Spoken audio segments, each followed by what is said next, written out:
யாருமே தெரியாத ஒருத்த கூட எப்படிமா வாழ்றது? இந்த காலத்துல அரேஞ்ச் மேரேஜா? நீங்க எல்லாம் என்னால இருக்க முடியாது. நான் போக மாட்டேன். நான் கல்யாணம் பண்ண மாட்டேன்.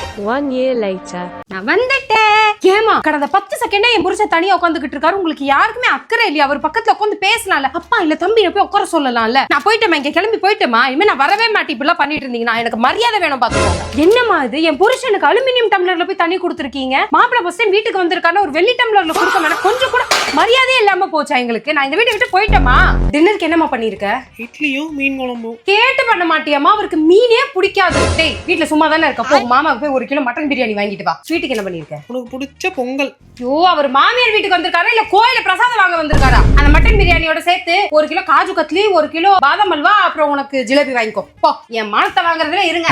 இன்னும் போறதுக்கு டைம் இருக்கும். என்ன மாப்பிள்ள சாப்பாடுலாம் நல்லா சாப்பிட்டியா? பிடிச்சிருந்துச்சா? அப்பா என்னப்பா, எங்க வீட்ல எல்லாரும் மரியாதை கொடுத்து பேசுவாங்க. என்ன மாப்பிள்ளைய போய் உனக்குன்னு சொல்லிக்கிட்டு இருக்கீங்க? கொஞ்சம் கூட மரியாதை கொடுத்து பேச மாட்டீங்களா? மானத்தை வாங்கிட்டு இருக்கீங்க.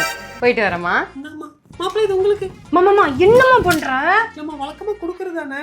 அது இல்லம்மா, போய் மாப்பிளைக்கு 2000 ரூபாய் கொடுக்குற, ஒரு 5000 ரூபாய் கொடுக்க வேணாம். என் காசு சேர்த்து கொடுத்துரு. உங்களோட காசு இல்லன்னா இந்த என் காசு சேர்த்து கொடுத்துரு. இப்படி மானத்தை வாங்குறதுக்கு நாங்களே தரோம். இப்படியே பண்ணிட்டு என் மானத்தை வாங்கிட்டு இருங்க. மாப்பிள்ள குடு, நானே குடுக்குறேன்.